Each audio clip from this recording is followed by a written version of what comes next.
On Paranormal Insights, we're going to look on how you can increase your psychic abilities. And we have a viewer question about how many lives this person has lived.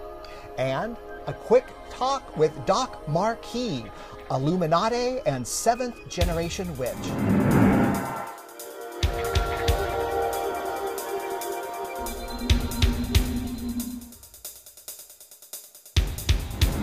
I'm Joseph Ernest Martin. I'm Cindy Grayson. And this is Paranormal Insights, where we bring you the latest and best from the metaphysical world.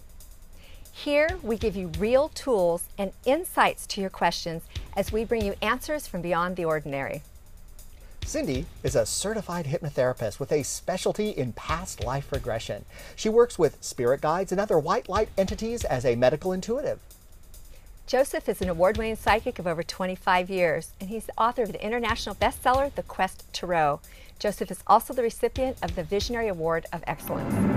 Increasing your psychic abilities is something that so many people have been asking. All up and down the West Coast, whenever I'm at different fairs or events, I have people asking me, how can I be more psychic myself?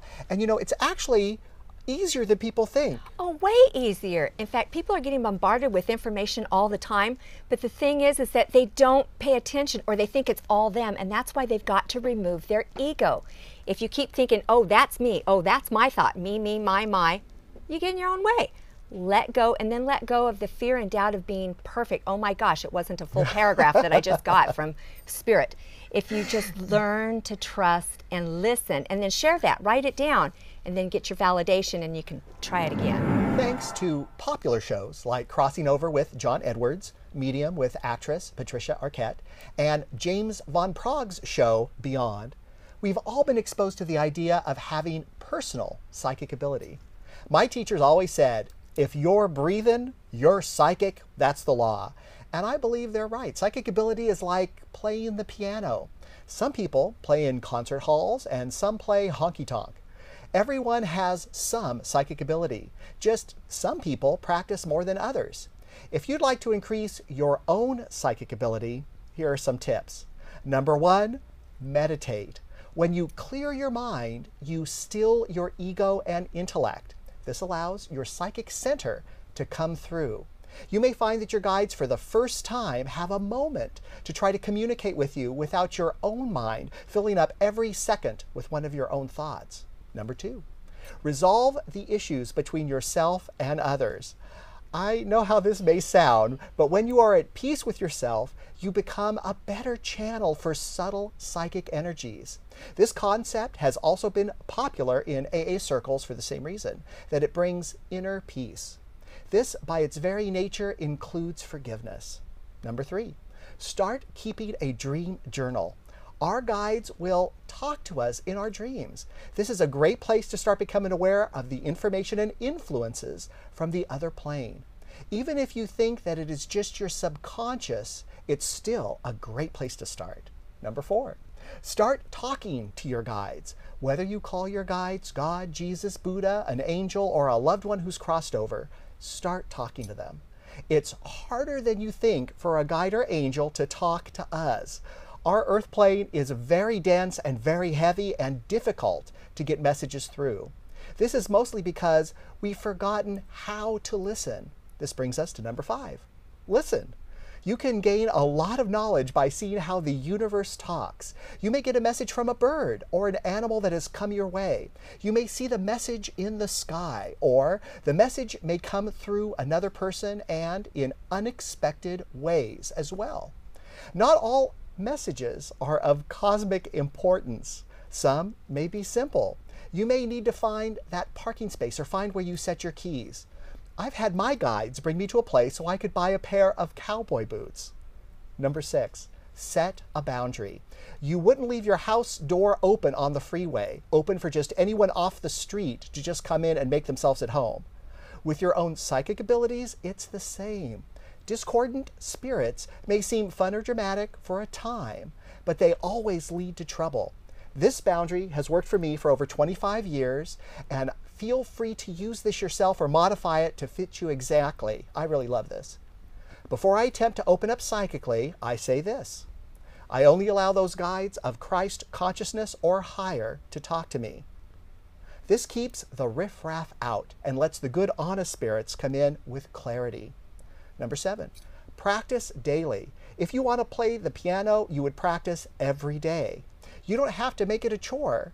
Just take time every day to open up your heart and observe the effect of your psychic energy. Record the results and messages against reality so you can see what certain symbols or icons mean when you get them.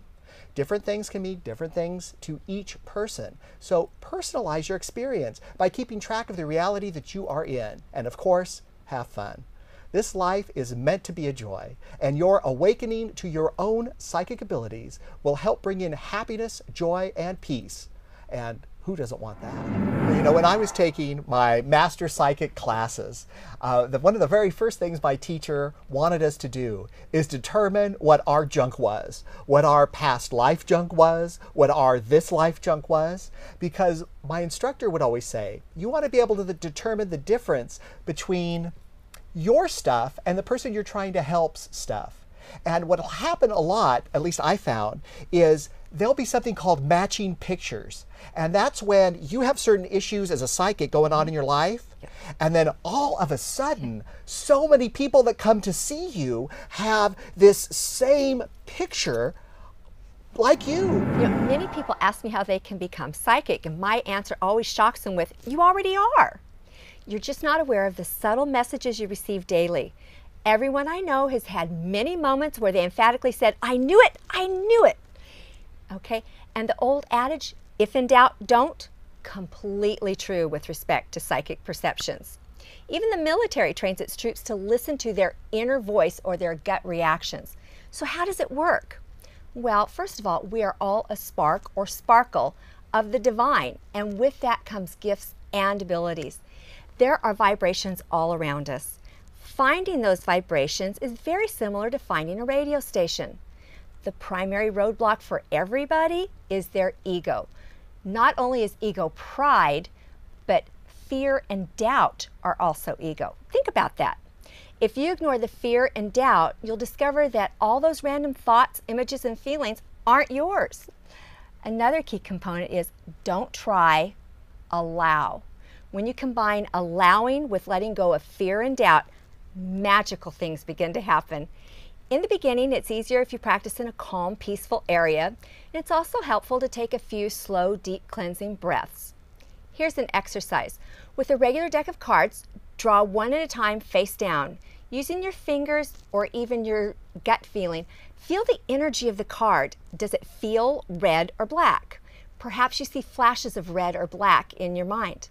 Without looking, place the cards in either a red stack or a black stack according to what you think it is. When you finish, turn the cards over in each stack. Separate them into accurate and non-accurate stacks for each. Remember that random guessing will yield around a 50% accuracy rate. If you have more than 50%, congratulations! Here's another simple exercise. When you sit down to watch one of your favorite TV shows, take a couple of slow, deep cleansing breaths, then ask the divine, what are some specific things I'm going to see in the show today? So if you're getting ready to watch a crime show, allow yourself to tune into the type of crime or perhaps a unique part of the plot. Pay attention to seemingly random thoughts that pop into your head. Mention that the random thoughts are, mention these thoughts to someone or write them down. This is where validation comes in. You'll be very amazed at how much information you're already receiving. So in summary, eliminate ego, pride, doubt, and fear. Allow yourself to be open and let information flow like a waterfall. Practicing psychic abilities is like exercising a muscle. The more you practice, the stronger it gets. If you're having a relationship problem, all of a sudden they're coming to you with the same relationship problem again and again. And I think it's the universe's funny way of trying to help us heal.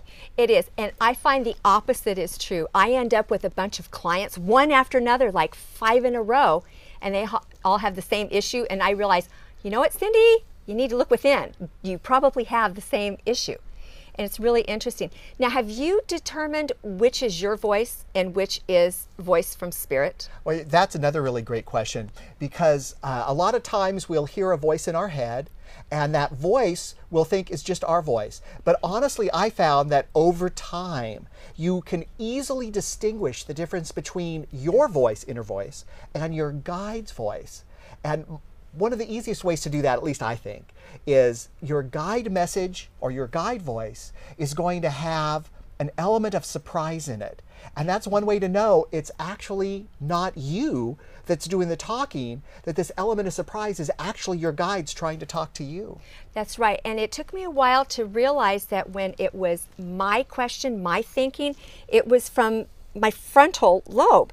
And the information coming to me was back here more the occipital lobe. Always remember, you are the one in the body. You are the one in control of your own destiny and future. You make the choices for your life, not your guides, not your visions, not your messages.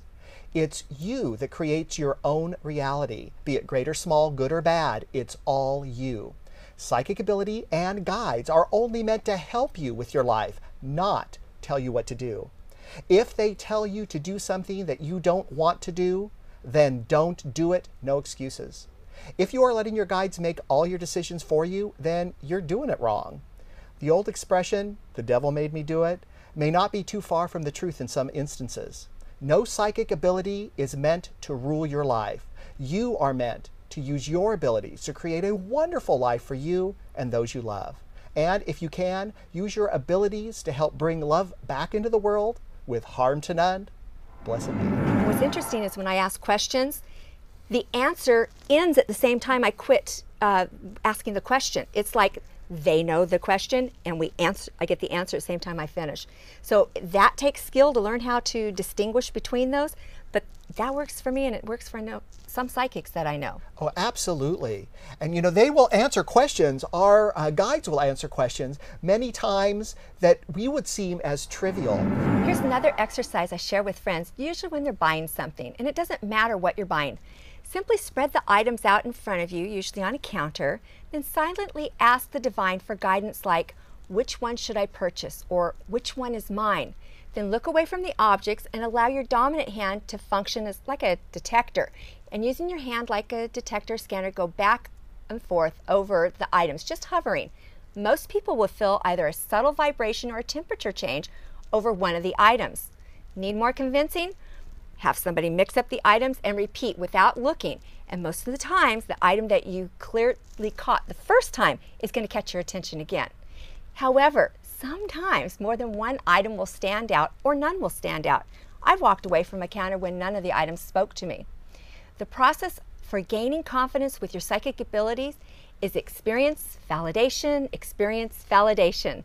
So the more validation that you have, the more often you know you're correct, the easier it gets to tune in to the vibrations that are all around us. I'll tell you, this is absolutely true. I was driving from Oakland, California to Los Angeles for a big show. And my headset, my telephone headset, which was wired, not wireless, stopped working. And I didn't want to have this whole trip with me without a headset driving in the car. It's dangerous. It's not something that I wanted to do. So what I did is I said to my guides, okay, guides, help me get a new headset. I have no idea where to turn or where to go. So my guide said, take the next exit. And I'm looking, and there's like weeds and flat land and grass, and I'm thinking, where am I going to find a headset here? So what happened was I took the exit, and I got to the end of the exit, and then my guides said, turn left. And I went, okay, fine, I turned left. I kept going left. Well, then there was a mall. My guide said, turn into the mall. I went, okay. And as I turned into the mall, there was a telephone store facing me. Now, here's where it gets kind of funny. I went into the store, and the guy who ran the store said, we don't have a headset for your phone. And I went, you're kidding me. And he goes, no, we don't.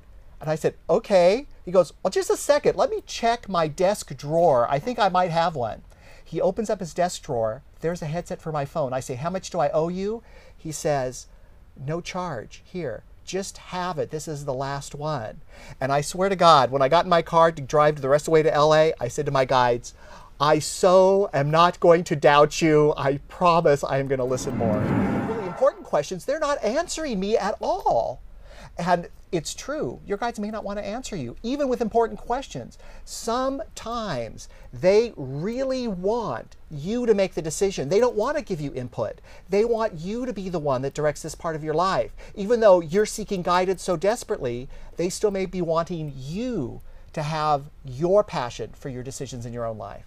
Well, and sometimes they're answering and they're screaming, but they can't shout over your own questions going, when are you going to answer me? And they're going, if you would shut up, we will tell you. You can hear it.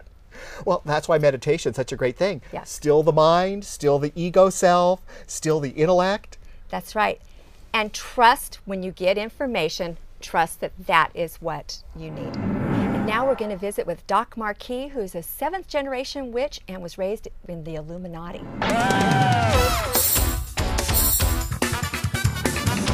I'm here with Doc Marquis, and this is one of the most interesting people I've ever met. Doc Marquis was a 7th generation witch and was raised in the Illuminati, and for over 20 years was there learning about them and their secrets. He has appeared all over the world speaking on this and other topics. He's appeared also like on Oprah, 2020, Unsolved Mysteries. You're going to be speaking on aliens, fallen angels, and Antichrist. The Antichrist. Oh my, and we're in 2012.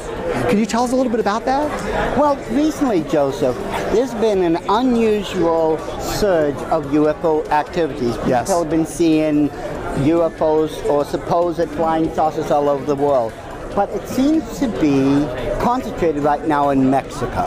There's been a lot of activity in Mexico. Now the question is, what are these people really seeing? Is it really flying saucers or UFO, or is it something else? And when I say something else, I'm posturing the question, whatever these people are seeing, does it come from outer space or inner space? That's what we're going to be addressing, among other things, tomorrow night. Well, you know, I was really trying to stress that he was a 7th generation witch, but you are now like a born-again Christian. Yes, I am. Have been since April 15th, 1979. I will never forget that day. That's when I left the Order of the Illuminati, and I have never gone back since. So part of what you believe is happening is that some of the phenomenon we're seeing may come from a spiritual source? Ah, very good. Because the thing is, all this can actually be traced back to 1938. This is really part of a 75-year-old plan the Illuminati have been working on. And I'll tell you right now, unless people start listening and start looking at the evidence, they're going to get away with it. They are actually going to pull this humongous 75-year-old plan off.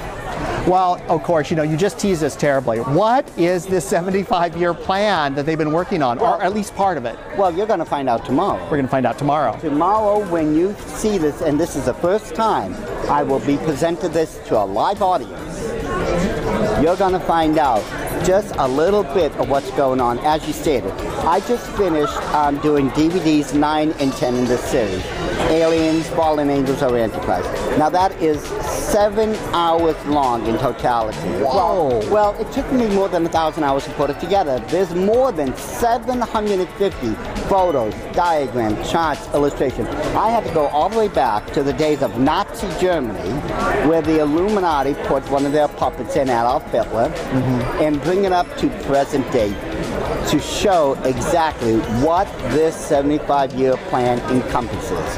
And once you connect all the dots, and as it says, it's a lot of dots, it's 7 hours, but once you see all the dots connected one at a time, you're going to sit back and have the epiphany of a lifetime, because you're going to finally see the truth of what's been going on. So, you know, when someone has like a 75-year plan, that bodes toward tremendous patience, feeling that you don't have to rush it. That goes between generations also. Exactly, and they don't worry about such things, because the Illuminati do not believe in a heaven or hell. They believe you're going to get back on the wheel of life and come back to the process of reincarnation to continue these plans. So they don't care how long it takes. They're going to see it all the way through. So you said photos, documents, other evidence, video. It's all on the DVDs, and tomorrow you're going to get just a brief 90 minutes of what's on those DVDs. Well, if I was going to buy one of these DVDs, and let's say I'm watching this and I thought, Illuminati, what's the Illuminati? I've never heard of any of this before. What would be a good intro? DVD 1. DVD 1. The Arrival of the Antichrist. Okay, The Arrival of the Antichrist. There's no doubt of it. I designed this entire DVD series as if you were going through university. We started at the 101s and we're working all the way up through to the 808s.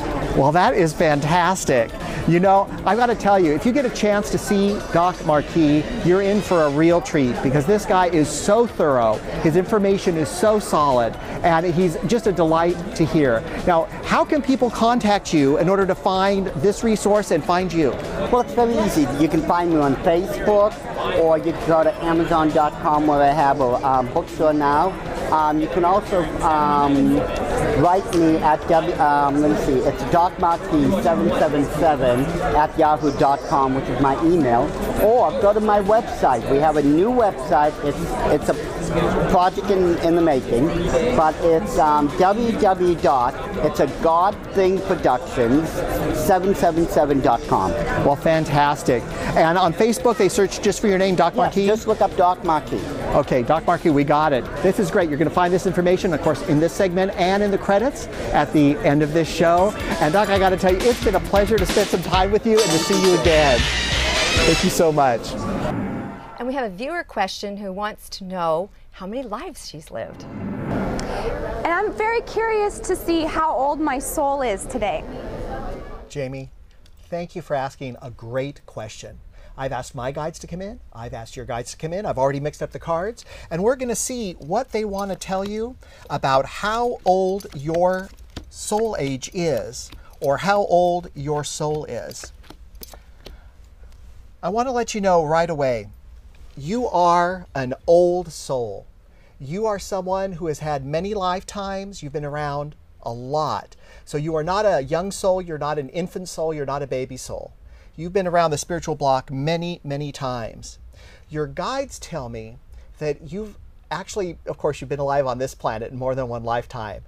This is the part that may be a little bit weird for me to say, but you've actually been alive on other planets too. This isn't your only lifetime, and this isn't the only planet that you've lived it on. You bring with you into this lifetime a lot of wisdom, and your guides say that people are naturally going to be coming to you for advice and for your thoughts about what they should do. People who are older are going to recognize you as older and more mature than people of your age or age level. I have to say, being an old soul means you're always going to be a little bit weird, and you're going to be creative, and you're going to go outside the box, and if 100 people are going left, you're going to go right, because that is an attribute of being an older soul. This lifetime, you're not going to be doing anything crazy, though. You're not going to be joining the circus or running a mud boat down in Panama. You're going to be doing things in a much more regular way. I believe you're going to be staying in this country. Your guides also say they're not going to be telling you everything about this lifetime or about all your past lives. They say this lifetime is about your willpower, your ability to go forward, your desire to make things happen. And so they want to see you powerful and passionate. This lifetime for you is also going to be a series of new beginnings. You've had many past lives, and within this lifetime, you're going to have many new starts or new beginnings. This is going to mean it's never going to be boring, but for an old soul, it never is. Now, be happy you're an old soul, because transcendental souls only learn through terror. Older souls learn through drama and then cooperation with others. You're going to find that these things are going to be all attributes of this lifetime and in respect to the many, many lifetimes you've already lived. Jamie, you are an old soul. Jamie, it's important to know that not every soul chooses to incarnate, and those who choose to incarnate most often develop a master plan of the types of lives and soul lessons to be learned in each of the lives. Then each life has its own plan or chart of lessons to learn. Of course, we don't always achieve the soul lessons we set before ourselves for each life, so the next life or two may be modified from the original master plan to include additional opportunities. to learn those soul lessons. Your soul is as old as time, as are all souls. However, it took your soul a while to decide to incarnate for the first time on this planet. But once you made that decision, you continued with several lives. Your guides are showing me that you are on your 17th life. You've had a variety of lives, including being a ruler of a kingdom, an astute businessman, a mother of several children in one life, and unable to bear children in another life. A few of your lives were full of drama and tragedy because you decided to accelerate your soul development by combining several soul lessons into a single incarnation. You found it difficult to leave the other side because you so enjoyed being in a perfect place. Your guides tell me that you are very drawn to angels and that beautiful angelic-like music that makes your heart sing while putting a smile on your face. You also have a big heart when it comes to animals. You still don't quite understand the negative influence on this planet. You believe that people should remember where they came from and live as they do on the other side. Jamie, you are a beautiful, warm soul and will continue to bring joy to those around you. You know, Jamie, that's a great question, asking about how old your soul is. And being that you're younger and that you have had so many past lives, you need to know that this is so much more common with younger people today than it ever has been. A lot of younger people today are being born as old souls. And surprisingly, younger people have also been born a lot coming from lifetimes from other planets. That's true. And because of the Earth's energy and the major shifts that are happening right now, we need those old souls and those warrior spirits, and the warrior spirits are coming in the droves because it's a time for change. We want to answer your questions and address your topics. If you have questions you want answered or topics you'd like us to look into, we're easy to find. You can find me at questtarot.com or email me at joseph@questtarot.com. And you can find me at cgraysonhypnosis.com or email me cindy@cgraysonhypnosis.com. And you can find this program in the Sacramento area on Comcast Channel 17. See accesssacramento.org for further details. And in the San Francisco Bay Area, you can find this program on Comcast Channels 23, 28, 29, and 33. And throughout the state of California, you can find us on AT&T Uverse Channel 99. You can find additional channel listings on betv.org and atd-services.net, soon to be in Long Beach and Modesto. We're also on ivolvetv.com and now on Roku. We're easy to find on Facebook, Vimeo, and YouTube. Simply search Joseph Ernest Martin, Cindy Grayson, or Paranormal Insights. And be sure to watch our new series, The Magic Minute, where you'll learn easy-to-use everyday magic that makes your life easier. Exclusively on YouTube, where it only takes a moment to make magic. And when you do, be sure to click like and subscribe. Please send us your questions and topics, so we can share our paranormal insights and answers from beyond the ordinary.